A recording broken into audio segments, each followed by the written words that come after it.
Olá a todos, sejam muito bem-vindos à primeira mostra de Artes da Cena e Culturas Indígenas, Fazer Valer a Lei 11.645 de 2008, que é uma realização do Centro de Artes da UDESC e do Grupo Imagens Políticas, com fomento do edital Campos de Cultura, também da UDESC. Essa é uma das ações da pesquisa Até o Fim do Mundo, Povos Originários de Abya-Yala, Performances, Pedagogias e Imagens Políticas em Perspectiva Anticolonial, que eu realizo no programa de pós-graduação em teatro da UDESC, sob orientação de Fátima Costa de Lima, que é também coordenadora dessa mostra e a quem agradecemos especialmente. Essa é a primeira das atividades que compõem a primeira Mostra de Artes da Cena e Culturas Indígenas Fazer Valer a Lei 11.645 de 2008. No programa de hoje, intitulado Fazer a Arte Falar, chamada indígena a artistas cênicas, temos como convidada Queretiu Ichaperã.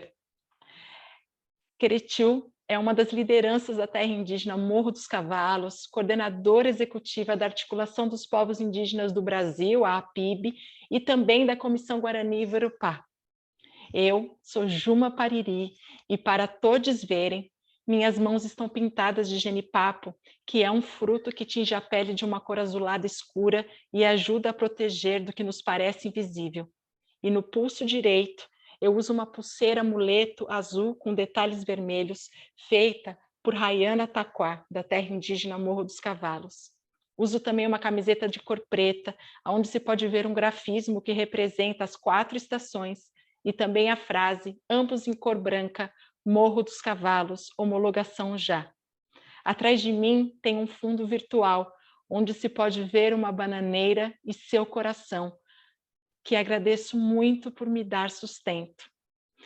Seja muito bem-vinda, Queretiu, querida. Queretiu, tu pode descrever a ti o espaço multidimensional que tu está para todos verem? Olá, bom dia. Estou muito feliz de estar aqui com vocês, né? Com você, Juma. Quero agradecer o convite, é uma satisfação enorme, né?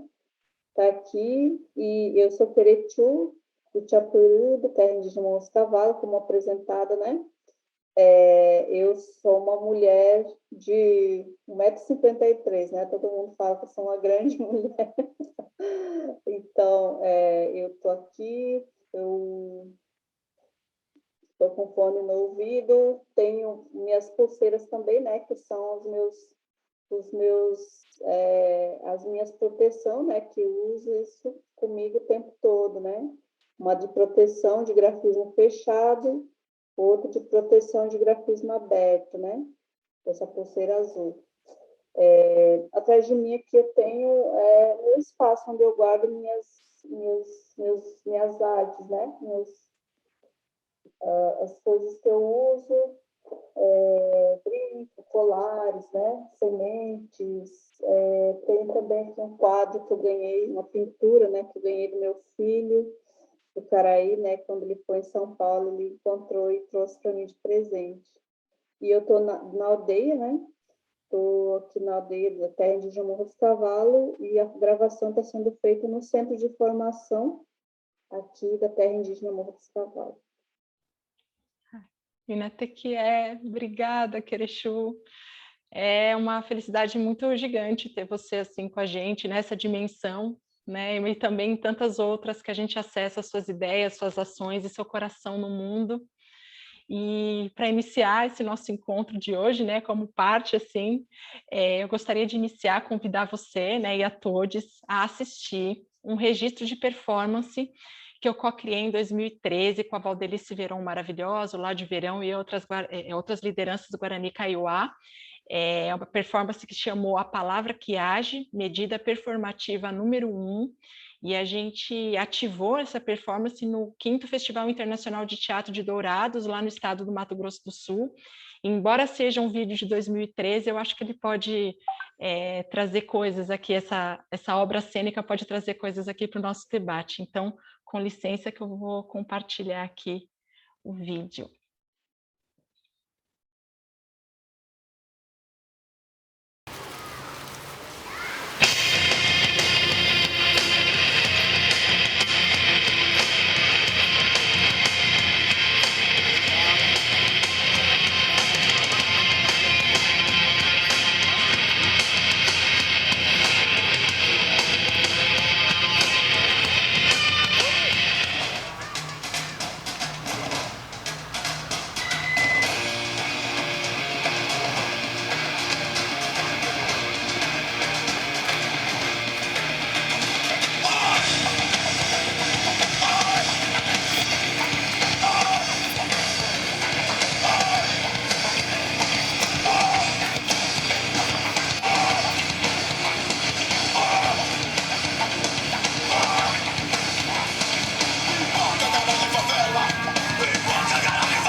A vida em confinamento é viver sem arte, viver sem sonho, viver sem a terra. A vida em confinamento é viver sem vida. A gente tem que fazer a arte falar. Ser artista é fazer a arte falar. E a vida em confinamento é matar a arte dentro da gente, é matar a arte dentro da vida do povo kaiowá. Então, viver a arte, fazer a arte falar, é ser livre. E não viver em confinamento. Então, essa é a mensagem, né? Eu cumprimento a todos vocês, né, que estão aqui, que vieram prestigiar, né? Cumprimento a Lígia Marina e a Pequeno Céu, que é Arami, na verdade as Arami, né? E a todos que estão presentes, estar em confinamento, né? O que é a vida, né? Sem sorrir. O que é a vida sem viver? O que é a vida? O que é a vida? Sem a arte de viver a terra, sem a arte de viver na terra tradicional do povo kaiowá guarani, né? Então, essa forma que nós estamos vendo, nós se sentimos muito emocionados, porque isso é viver, né, em confinamento, isso é confinamento, né? Então, agradecemos a vocês, né, essa oportunidade, essa pequena oportunidade da Lígia Marina, né, de dar para nós um pouco, né, de ouvir um pouco, né, do canto, um pouco do nosso sorriso, que ainda resta, né, para nós, povo kaiowá guarani. Cacique Ládio. Boa tarde a todos. Eu agradeço, né, de estar aqui apresentando mais uma vez, né? Eu não conheço ninguém, mas a gente está apresentando o nosso canto, o Neanderecô Abaité. É um tecô marangatu, o qual a humanidade deixou muito longe. Se todos nós tivéssemos um tecô marangatu, nós não teria hoje, nós, principalmente kaiowá guarani, não estaria hoje no confinamento, mas nós teríamos nosso espaço livre para cantar, né, para contar história para nossos filhos.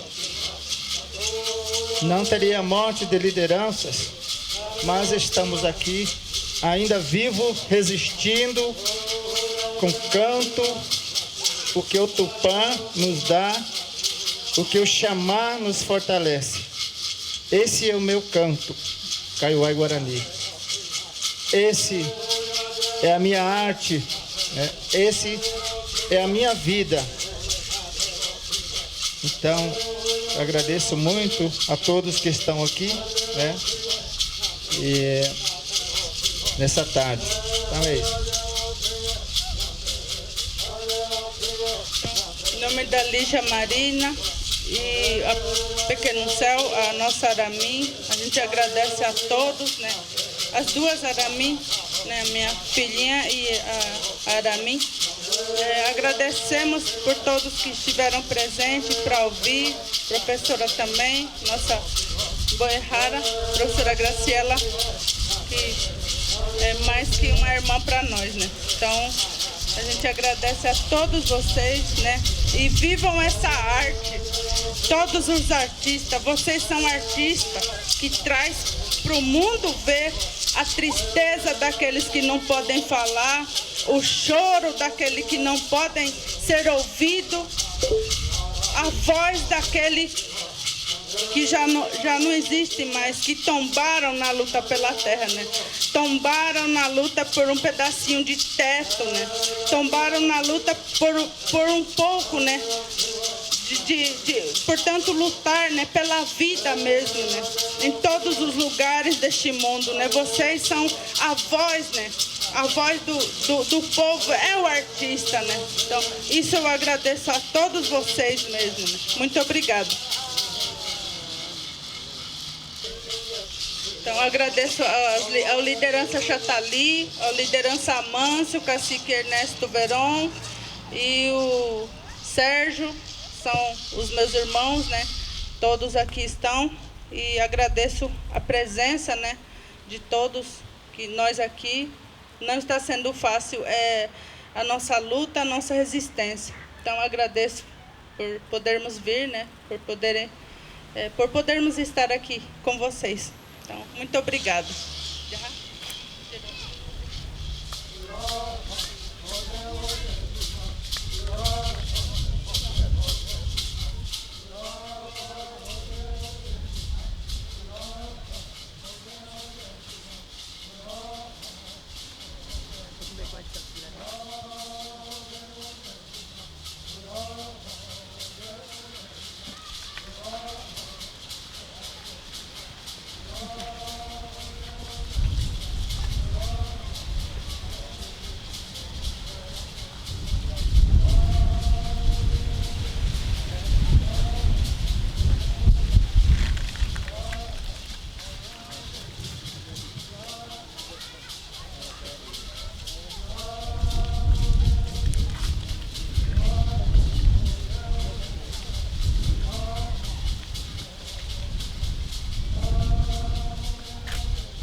Nós também agradecemos a todos que estão aqui com a gente, assim como a Valdelice agradeceu aquele dia. E, Queretiu, tu poderia nos contar um pouco da sua trajetória enquanto uma das lideranças da terra indígena no Morro dos Cavalos. Hoje é um dia, estou muito feliz de ter você aqui, especialmente porque mesmo em meio a todo esse caos colonial, mais uma vez, né, reforçado aí na aprovação da PL 490, mas ao mesmo tempo a gente teve a notícia mais maravilhosa, né, da finalização do processo de demarcação da terra indígena, né, Morro dos Cavalos, né, com a homologação finalmente, né, enfim, então, se puder contar um pouquinho da sua trajetória enquanto liderança, e também sobre um panorama, talvez, da luta indígena, né, nos dias de hoje, a partir do seu ponto de vista, né, pelo que lutam os povos originários, como lutam os povos originários. Bom, então, eu comecei na luta, acho que eu tinha uns 18 anos, quando eu comecei a fazer essa militância, né, dentro da aldeia, né, nessa questão dos direitos. Na verdade, eu não imaginava assim que eu era, né, alguém que estava lutando, ou considerada alguém que era militante, né, da questão indígena, dos direitos indígenas. Eu comecei no Morro dos Cavalos, fui a primeira mulher aqui da aldeia, né, a concluir o ensino médio lá em 2002, né, quando a escola foi construída aqui no Morro dos Cavalos. E eu sempre via, meu pai, ele era professor, né, e ele sempre tinha essa questão da defesa dos direitos dos Guarani, dentro da escola, né, no ensino diferenciado, bilíngue, específico, né, então ele trabalhava muito essa questão do diferenciado na escola, conforme a comunidade, né, entendia que era uma educação escolar indígena, né. O povo Guarani, ele nunca exigiu desse sistema, né, de educação, esse ensino diferenciado, enquanto não teve um professor formado, mas a partir do momento que o professor indígena ele é escolhido para ser o professor indígena, né, professor Guarani que vai dar aula, ele jamais aceitou que aquelas aulas fossem de acordo com o que está nos livros didáticos, né? Então, meu pai foi um dos primeiros professores e ele foi, assim, formado pela comunidade, né? Quando meu pai foi convidado para dar aula, ele imaginava que ele teria que pegar aqueles livros didáticos e trabalhar igual ele aprendeu na escola, né? Mas quando ele ensinou, a mesma forma que ele aprendeu, ele foi chamado pela comunidade e falado, você é um professor indígena, você está dando aula do Undiruá, né? Então, foi ali que ele entendeu que a comunidade entendia que o professor Guarani tinha que dar aula em Guarani e o modo de ser Guarani. Então, foi nesse meio que eu comecei a entender também a questão do direito, né? Porque meu pai, ele brigava na Secretaria de Educação, fora fazia os debates dele, e trazia muito essa questão do direito mesmo, né? Da lei, da Constituição Federal, né? De várias questões, ali tinha o referencial, né? Que existe ali para fazer as pesquisas das normas e tudo mais. Então, eu cresci ouvindo isso, né, vendo isso, e eu, para mim, que naquele momento que eu estava sendo chamada para trabalhar na escola, para mim que estava tudo resolvido, né? Tá? Todo mundo estava, eu era mais uma professora indígena que ia trabalhar, mas quando eu cheguei na escola, eu me deparei com uma realidade super diferente, né, do que eu imaginava.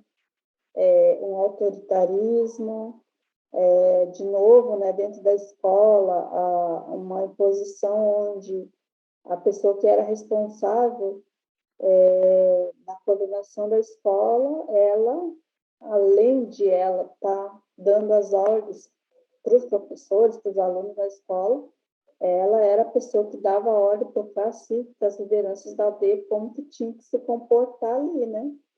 E aquilo, assim, para mim foi inaceitável. E aí foi aonde eu comecei a colocar, a me posicionar, né, como professora, mas principalmente como indígena, né, num espaço que era nosso, dentro da nossa aldeia e tal. E aí foi onde, então, a gente começou a ter um conflito muito forte diretamente com a Secretaria de Educação. Até hoje, assim, eu sou a pessoa que é inimiga da Secretaria de Educação por conta de, já no início, assim, começar com essas encrencas, né? E aí eu não aceitava essa imposição da Secretaria, porque eu imaginava que era como se fosse um consulado do Estado dentro da aldeia, que ali ele ia dar essa coordenada, né, desse sistema dentro das aldeias, mudando a rotina, o sistema da aldeia. Então, ali eu senti, na primeira, assim, foi muito dolorido para mim, assim, no primeiro, né, o primeiro confronto que eu tive, assim, foi muito dolorido, assim, porque foi uma decepção, que eu imaginava que já tinha conseguido essas conquistas, né, já existia todas essas leis, mas que, infelizmente, ali não estava tendo, né.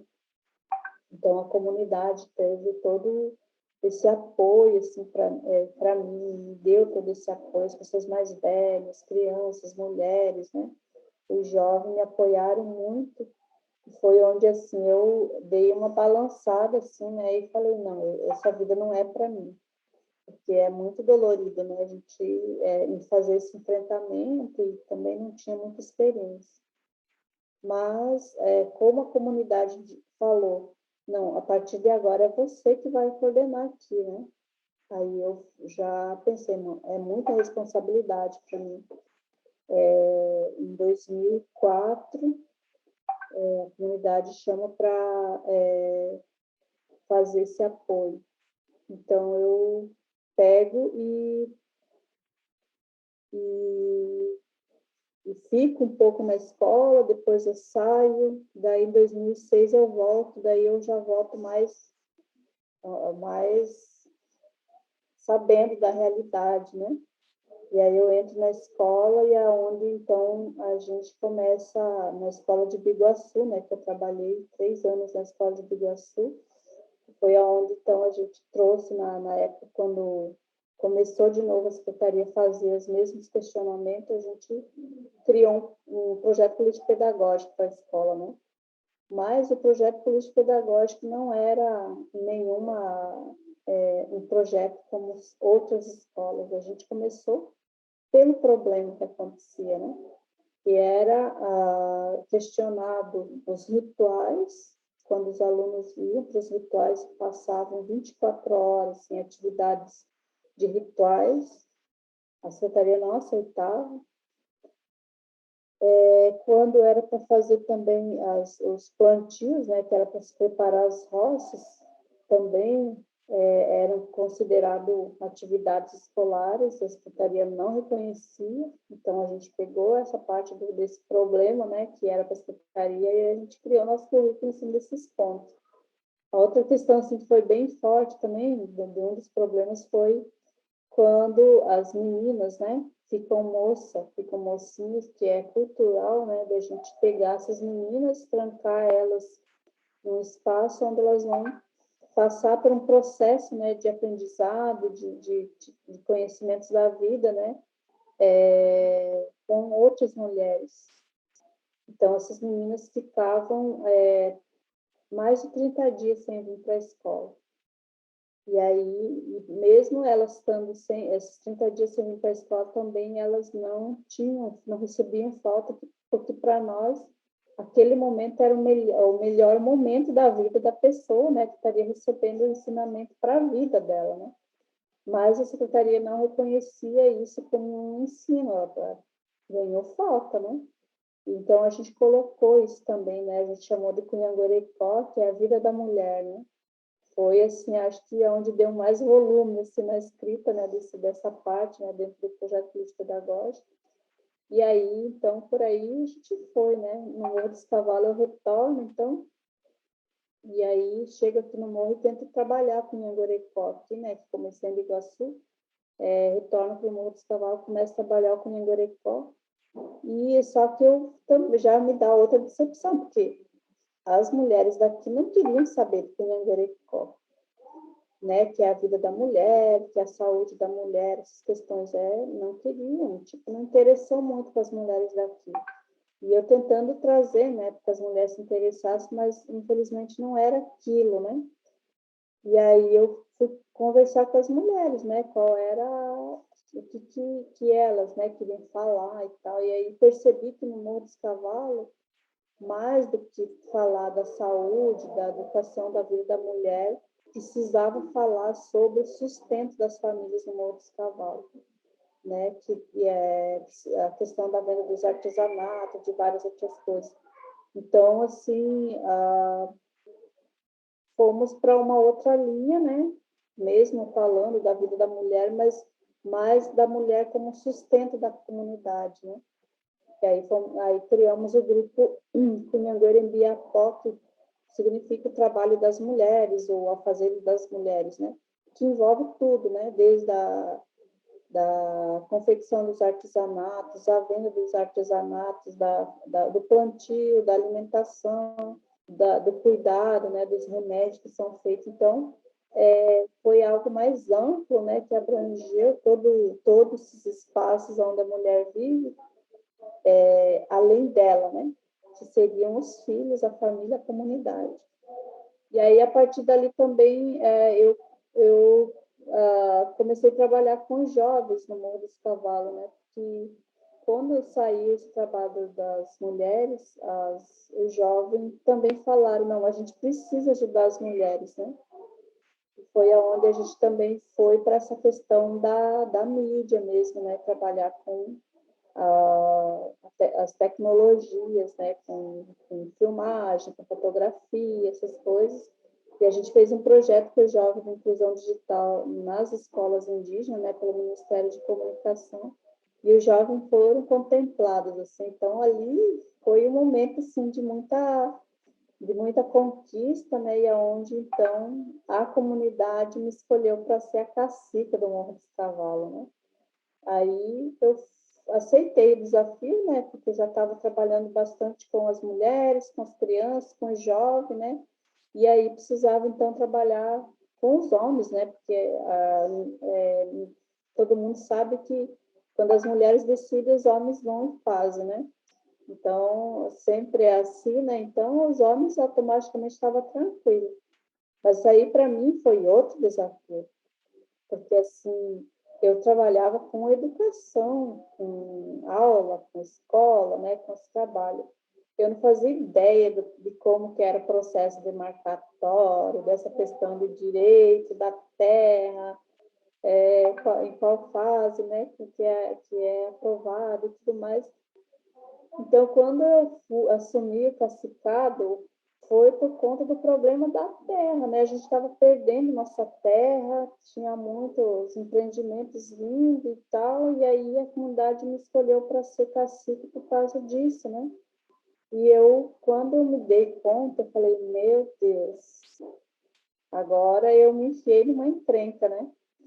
E aí foi onde eu comecei a estudar, né, todos os processos da terra. Foi em todos os departamentos que tratam de demarcação de terra, onde tinha que falar, eu fui fazer o diálogo, né? E aí foi onde a gente conseguiu desenrolar esse processo do Morro dos Cavalos, que tinha sido demarcado em 2008, né?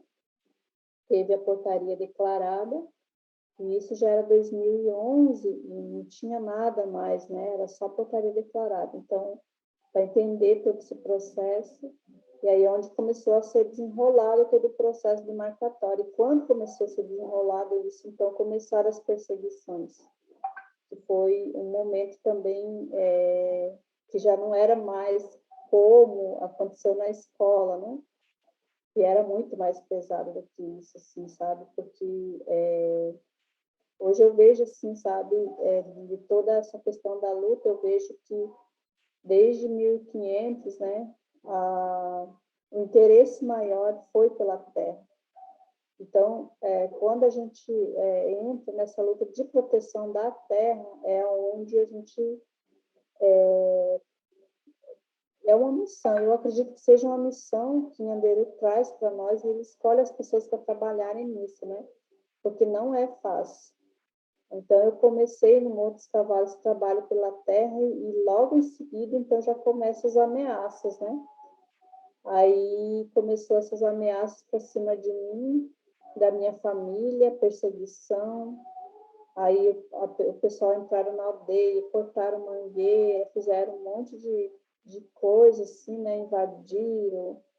E teve várias perseguições. Em 2015, a gente teve uma invasão dentro da terra indígena Montes Cavalos, onde chegou ônibus, carro cheio de gente, ocuparam uma casa aqui no Monte dos Cavalos, né?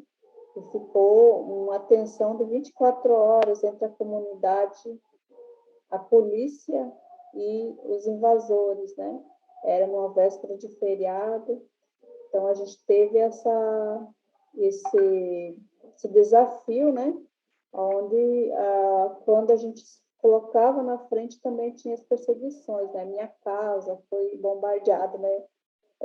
Teve momentos assim de ataques assim que eu falava assim, hoje eu, né, não vivo mais, né? Hoje eles me pegaram e agora então tinha que esperar a morte, né? Era o momento de esperar a morte mesmo assim, né? Eu tinha a Rayana, né? A minha filha assim, com 12 anos, o Caraí, né? Meu filho também com 8 anos. Então, de madrugada, né, chegavam dando tiro, né, em frente à minha casa. Então, eu pensava assim, agora sou eu e meus filhos, né, a gente não tem para onde fugir. Se eu sair para fora para tentar fugir, eles me matam, né, vão me matar eu e meus filhos. Se eu ficar, eles vão invadir aqui, vão me matar de qualquer forma, né, então eu vou esperar. E mesmo nessa esperança, né? Nesse esperar, não nessa esperança, mas nesse esperar de morrer, eu conversava muito com a minha filha, né? Eu falava assim, vamos ficar atenta, né? Que vamos reagir, se eles invadirem aqui, nós vamos ter que reagir, né? Nós vamos pegar facão, pegar um pedaço de madeira, que a gente sabe que eles estão armados, mas se a gente aqui dentro de casa, a gente está seguro, né? Se eles entrarem no nosso espaço, nós vamos nos defender, né? E, então, a minha filha e meu filho, né, que viveram comigo essa vida, hoje eles são os maiores lutadores, né, maiores guerreiros, que eles passaram isso, né, de ficar a madrugada toda, assim, atento, esperando, né, que as pessoas invadissem a casa e a gente ia ter que reagir de alguma forma, né? Mas, assim, a gente não, graças a Deus, a gente não chegou nessa questão mais extrema, né? Diretamente com a nossa família, porque, como eu falo, né? Quando a gente tem uma missão, a gente é protegido por Nhanderu, né? Então, isso, assim, que eu hoje tenho muita certeza disso, né? Mas, assim, em 2017, né, foi a parte pior, né, que aconteceu na aldeia, que foi aonde eles me ameaçaram a vida toda, né, me perseguiram a vida toda e nunca conseguiram, né, nunca fizeram nada comigo, assim, fisicamente, né, além de processos e outras coisas. Mas a minha família começou a ser alvo de ameaça, né, e infelizmente a minha mãe foi uma das pessoas que eles pegaram, né, que eles atacaram naquela época. E a minha mãe, então, foi brutalmente, né, espancada, esfaqueada, cortada toda, né? Assim, a maior crueldade que fizeram, assim, na vida de um ser humano, assim, que eu, né, tenha presenciado, visto, assim, em toda a minha vida, né? E isso foi feito com a minha mãe, né? Ela teve a mão esquerda dela decepada, assim, nesse ataque, e minha mãe sobreviveu por milagre, né? Obra das divindades, assim, que ela não partiu, assim, porque ela ficou 8 horas praticamente desmaiada na casa dela, e ninguém sabia, né? Nós não sabíamos, porque ela estava sozinha em casa. E até hoje a gente também não tem notícia, né? Ninguém pagou por esse crime, né? E no final ainda as pessoas falaram que nós, os familiares, né, estávamos acusando pessoas injustamente, ou acusando pessoas. Teve até falas, né, que seriam nós mesmos fazendo, né, toda essa crueldade com a nossa mãe para a gente culpar o Estado, para culpar as pessoas, né, que estavam nos perseguindo, assim. Foram várias as falas, né, mas, enfim, assim, até hoje não tem nenhum culpado, né, pagando por isso. Então, a partir dali, eu passo eu penso em desistir, né? Eu penso assim que eu não quero mais ser liderança, que eu não quero mais ser cacique, que eu não quero ser mais nada, quero ser alguém que mora na comunidade, né? Aqui, porque eu pensava em ir embora do Morro dos Cavalos, mas eu pensava, para onde que eu vou? E eu pensava, se eu fico de liderança, talvez não seja eu, mas alguém dos meus familiares vai estar pagando por isso, né? E se eu não for liderança no Morro dos Cavalos, a gente vai perder o território. Então, assim, são várias questões, né, que estavam ali em jogo, né? E aí eu acabei saindo, né, de novo, falei, não vou mais ficar. Mas quando eu saí, eu senti um ataque maior no território. E aí, quando eu senti esse ataque maior no território, a comunidade sempre veio me chamar, Peretiu, corre aqui que está acontecendo, né, essa situação. Então, eu voltava para a liderança, mesmo não sendo, né, liderança, eu voltava e ia resolver aquela questão. E aí, para mim, parece não, para mim, hoje é muito mais prático saber, né? Não, bora fazer isso. Aí a gente ia lá, fazia aquilo e o negócio dava aquela apaziguada, né? Então, desde 2017, a gente criou um grupo de apoio para fazer vigília na aldeia, né? E aí, conforme foi passando o tempo, a gente decidiu que não ia ser só esse apoio de vigília, de pessoas estarem na aldeia, de pessoas ajudando, mas que a gente ia fazer algo para deixar concreto para a comunidade, que serviria lá para reivindicar o direito, para combater toda essa violência, mas também para prever algumas situações futuras que vinham, seja ela dos empreendimentos, de outras questões que vêm para dentro da aldeia e às vezes acabam passando sem a gente perceber, né? Aí a gente criou um plano de gestão territorial. O plano de gestão territorial ele tem o objetivo da proteção do território, né, em todo o sentido. E aí a gente criou com essa equipe, né, de apoiadores que ficaram, que permaneceram, né? A gente tem um grupo que ainda está, né, aqui na aldeia, né, que está trabalhando agora. A gente criou o Centro de Formação para estar em Urupá, né, 2016, e aí, em 2018, a gente registra o Centro de Formação, e aí a gente cria, então, esse plano de gestão territorial. A gente está saindo do forno, né, a gente finalizou ele, que se chama Eco, Etno e Envolvimento, né? Que esse nome, eco, para nós, eco, né, significa vida, etno, que é de um povo, e o envolvimento, né? A gente colocou o nome do envolvimento, que é toda a comunidade envolvida nesse trabalho, né? No início a gente tinha pensado em colocar eco, etno, desenvolvimento, né, que era desenrolar todas as questões, mas depois a gente pensou que desenvolvimento seria deixar das pessoas se envolverem, como é o sistema, né? E a gente colocar essas máquinas pensantes, né? Pensar como sistema para fazer algo, né? Ou não fazer, colocar outras coisas para fazerem, né? E da nossa realidade, não. Da nossa realidade quanto mais a gente se envolve, né? Mais energia a gente, né, gera, mais vida a gente vai criando. Então, a participação da comunidade dentro desse plano de gestão territorial é muito envolvimento, né? E hoje a gente está feliz, né? Que a gente conseguiu, o ano passado, 2020, que chegou a pandemia, desespero para todos, né? Foi o ano que a gente teve muita fartura no Morro dos Cavalos, né? Que foi com o nosso alimento. A gente conseguiu fazer um plantio grande, colher batata, milho, mandioca, né? A gente conseguiu fazer o ritual de batismo das crianças e da consagração do alimento, né? Com o que a gente colheu no Morro dos Cavalos. E essa semana, então, a gente recebe, né, essa notícia que, né, a Justiça Federal determina, né, que a FUNAI finalize o processo demarcatório e, num prazo de 30 dias, ela tem que ser homologada e registrada, né, dentro do município, né, da onde a gente mora, que é Palhoça.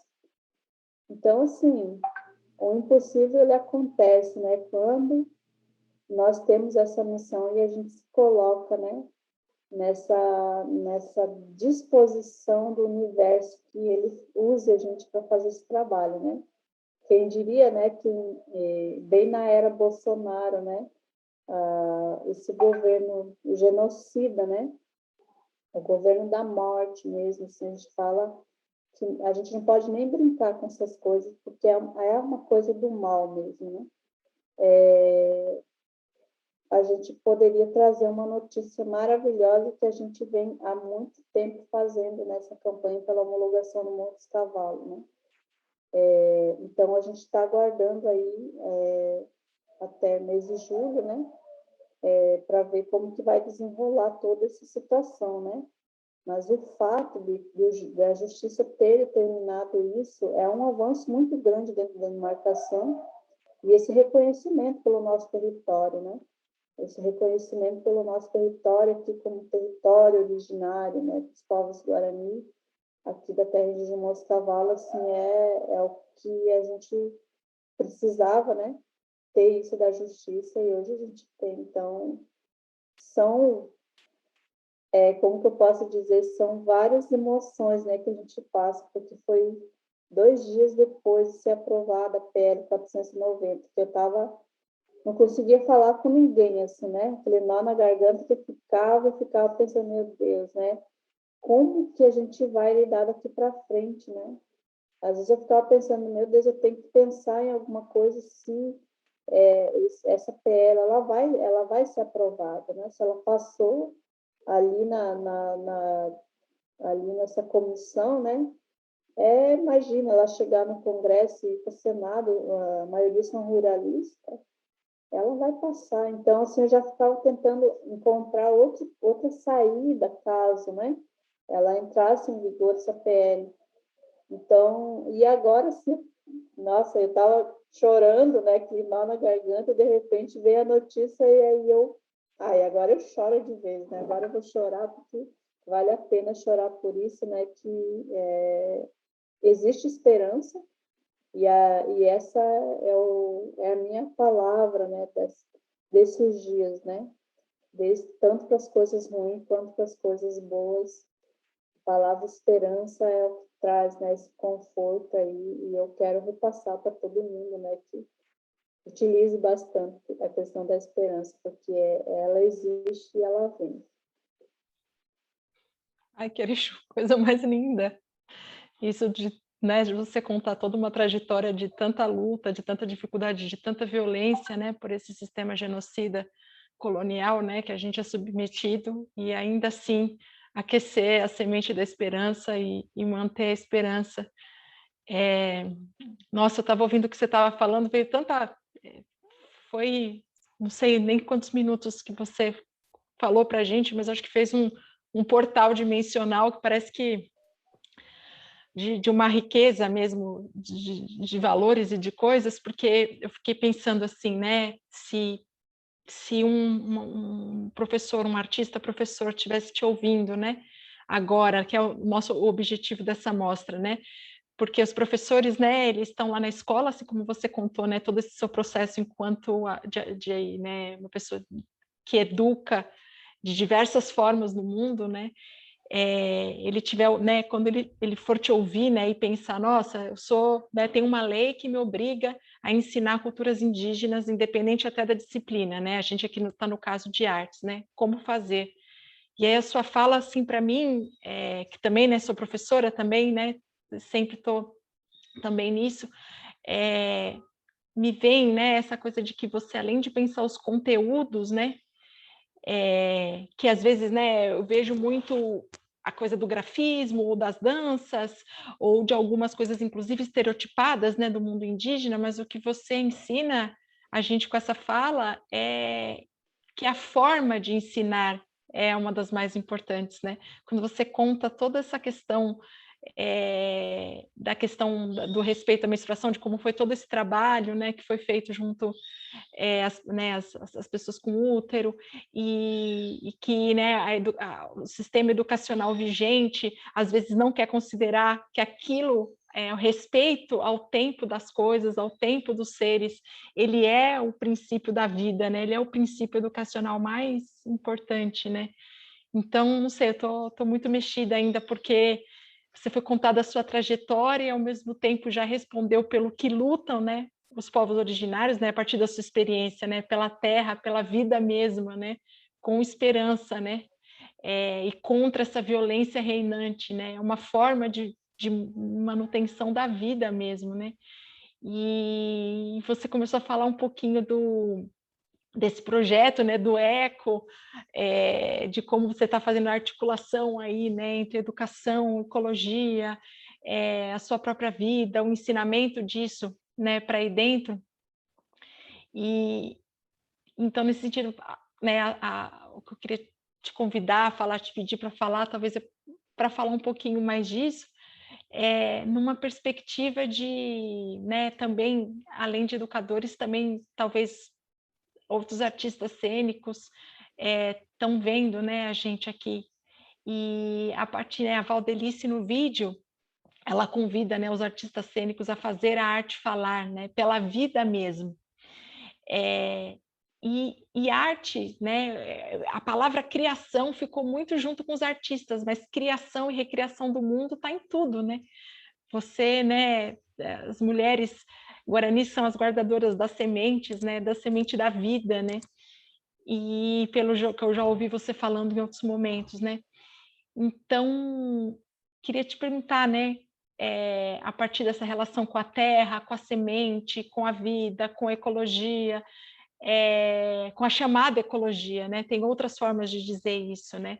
Como você acha que os artistas cênicos podem fazer a arte falar por essa vida? Então, a nossa vida, ela é uma arte, né? Embora, quando a gente tem os nossos pensamentos, por exemplo, né, vou falar da semente, né, que é uma semente, né, ela é a vida, né, que germina toda uma vida.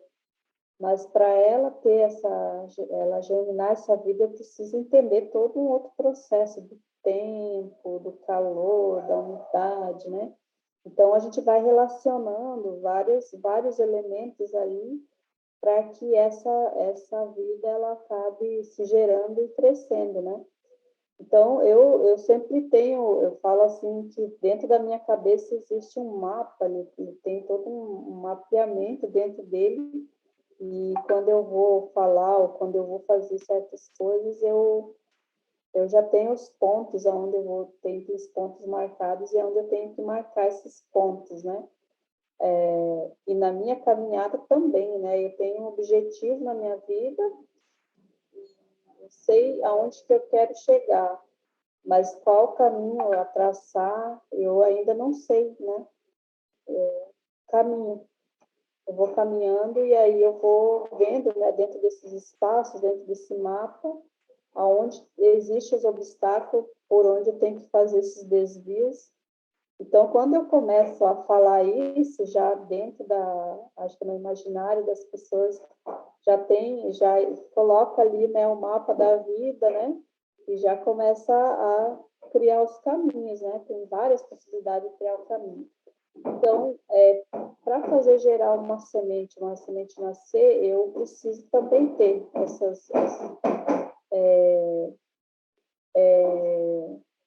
como se diz, eu preciso visualizar tudo isso, né? esse espaço onde vai germinar essa semente, para que ela vai germinar.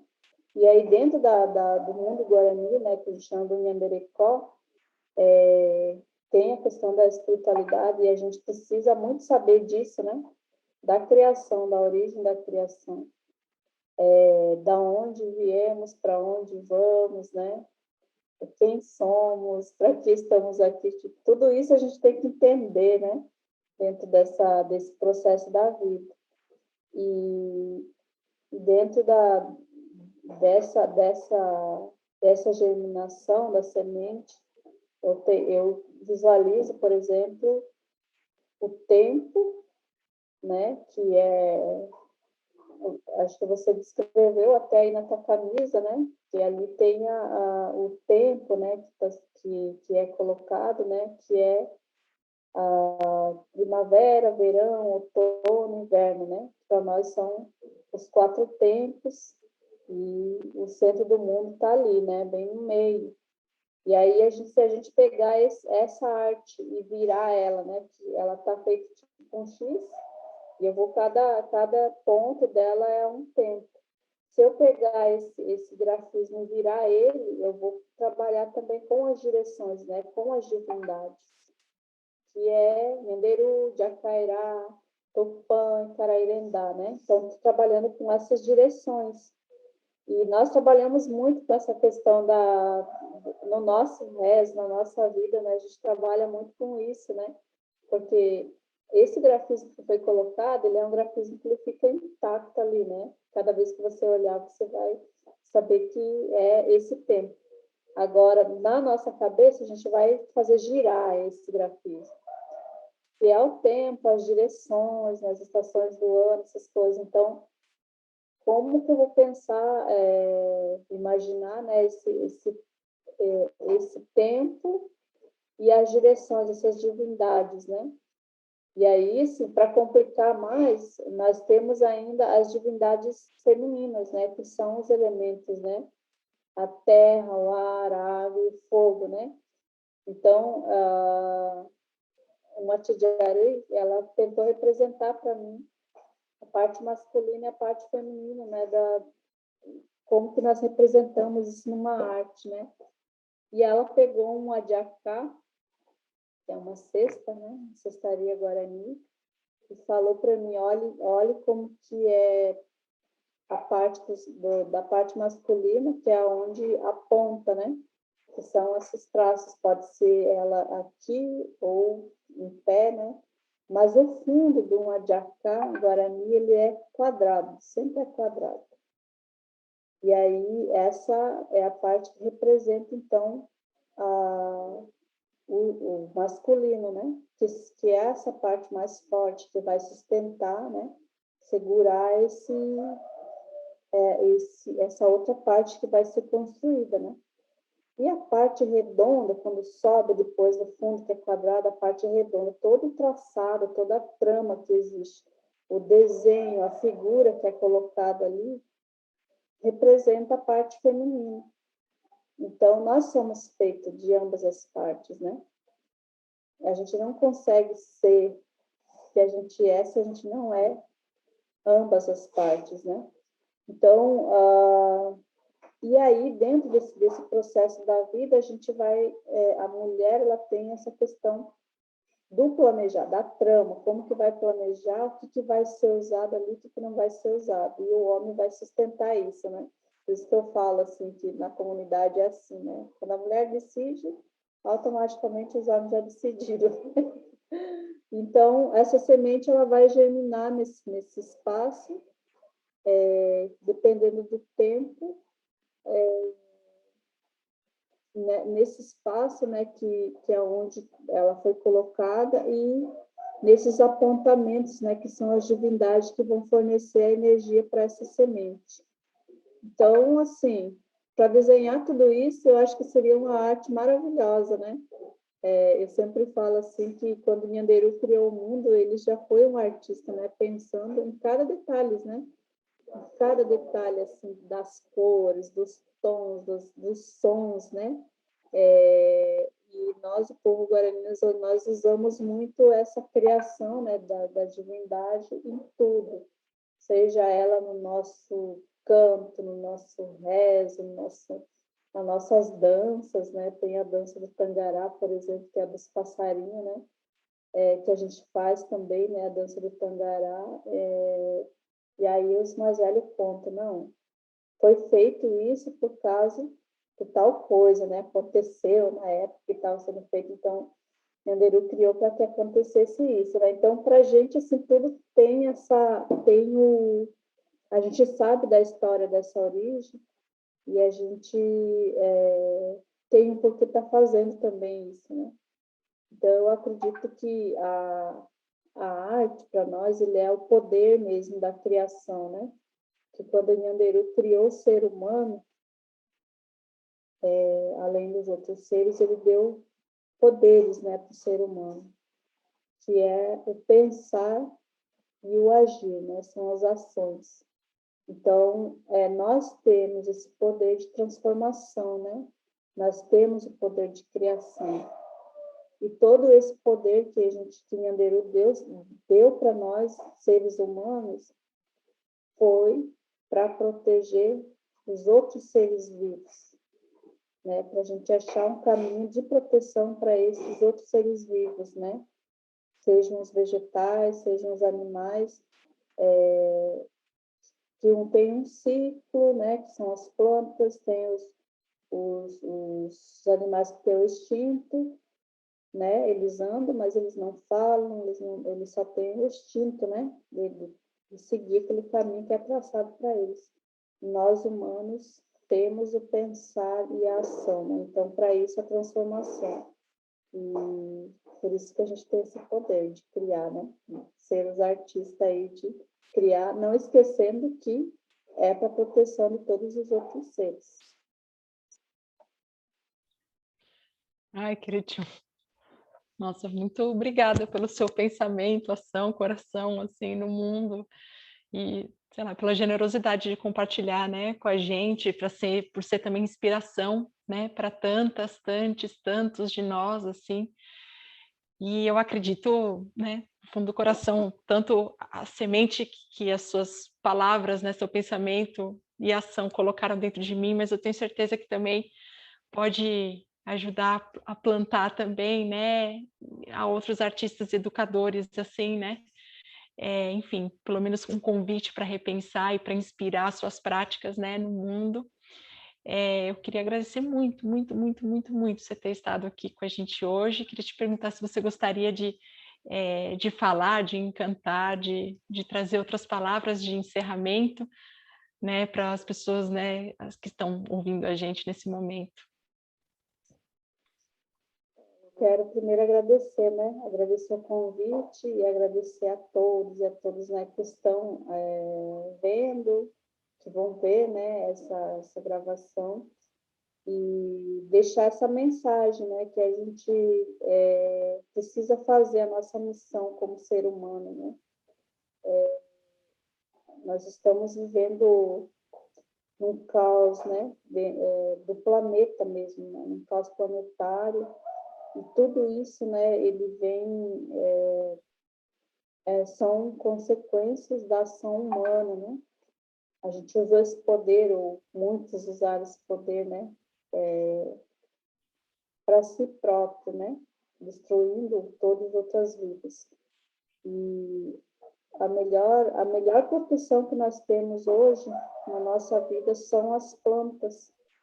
Elas são as que nos protegem, seja de doença, né? Seja de invasões, seja de outras questões, assim, as plantas, elas estão hoje aqui, né? Esse reino vegetal, assim, ela é muito poderosa nessa proteção, porque ela é o primeiro reino criado nessa terra, né? E nós precisamos estar dentro dessa proteção para elas também, né? Porque elas estão sendo, assim, retiradas, né? As últimas espécies da Terra. E a gente tem que ter muita coragem E a gente tem que ter compromisso também, né, com essas funções, porque uma das questões às vezes eu posso ter coragem de ter uma iniciativa, de fazer algo, mas às vezes eu não assumo o compromisso de sustentar até o final, né? Então, a gente precisa ter essa coragem e esse compromisso, né, de fazer essa proteção desses reinos, né, que se a gente fizer a proteção do reino vegetal, automaticamente a gente vai estar também fazendo a proteção do reino animal e com os seres humanos, né? Então, que a gente use esse poder do poder humano, né, que foi aquilo que a divindade deu para nós, né? Caso contrário, a gente está entregando a morte, né? Ou se entregando à morte, que é o que o nosso planeta está vivendo hoje, né? Então, bora plantar árvores aí, né? Bora plantar, replantar, né, o mundo e replantar outros sentimentos dentro da gente com muita esperança. Eu vou levar essa palavra, a gente abrir a nossa mostra com as suas palavras, Querexu, e com esse plantio de esperança, né, esse plantio de esperança mesmo nesse caos e nessa dor e né, nesse plano de morte que planejaram, né, para certos seres humanos e para seres não humanos, para todos os seres humanos, né, porque isso que é a questão, né, todos, né, a gente, né, eu ouço muito, né, na luta indígena, né, que pelo que, né, os povos indígenas lutam, é por todos os seres humanos e por todos os seres vivos, né, não é só por si. Então, convidar, né, a todos para estar nessa luta pela nossa própria sobrevivência, em comunhão, com alegria, com beleza, com riso, com a possibilidade da gente estar junto de outras maneiras, artistas e não artistas, educadores ou não educadores, enfim. Porque, no fim das contas, a gente está aqui para ensinar, aprender uns aos outros, né, e se melhorar, né, e melhorar o que está ao nosso redor, para a gente ser feliz, né? Sim.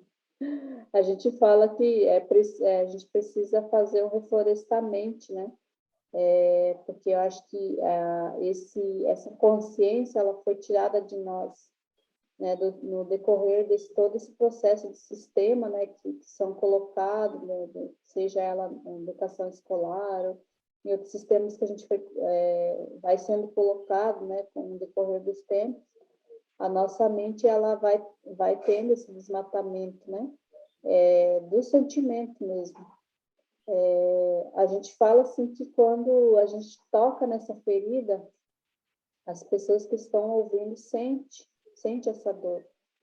Só que elas não estão conscientizadas quando elas vê de fato algo acontecendo ali, né? As matas sendo, né, derrubadas, os rios sendo abertos, os animais sendo mortos, né? Por mais que as pessoas vejam, elas não têm nenhuma ação, nenhuma atitude para fazer aquilo parar. Não se importa, parece que não é algo que vai atingir, né, as pessoas. Então, elas não são conscientizadas. Mas se a gente chegar aqui e falar, olha, aconteceu isso, mataram tantos animais, né? Começar a trazer sentimento, as pessoas vão sentir. Só que a gente precisa fazer esse reflorestamento, né, que é conscientizar mesmo, as pessoas colocavam na consciência e começar a fazer essas ações, né? Então, acho que é mais a gente ficar atento a isso mesmo, começar a fazer esse reflorestamento aí. Viva, viva! Vamos adotar como tarefa urgente para todos nós. Obrigada, Querexu, Inatequié. Até. Inatequié, obrigada também a todos que, mesmo de forma remota e assíncrona, estão aqui conosco nessa luta.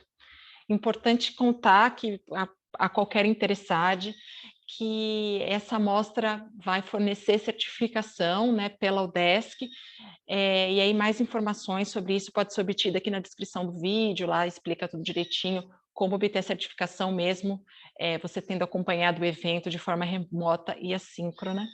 E, enfim, eu também queria, né, aproveitar para convidar a todos, né, para acompanhar toda a programação da mostra, que vai ter como convidados, né, além da Querexu e Chaperã, também o Casé Angatu Chucuru Tupinambá, Anaíne Terena, além dos curtas-metragens com registros tanto de ações cênicas, quanto também, né, videográficos, coproduzidos junto à Associação dos Índios Careris do Poço Dantas do Mari, com a Escola Estadual Terena de Ensino Médio Pascoal Leite Dias, e também com representantes da Comissão de Mulheres Indígenas Sicuane Jumene do Aua. E com dignidade rebelde pela justa causa amorosa, diga ao povo que avance. Avançaremos. Obrigada aos que lutam.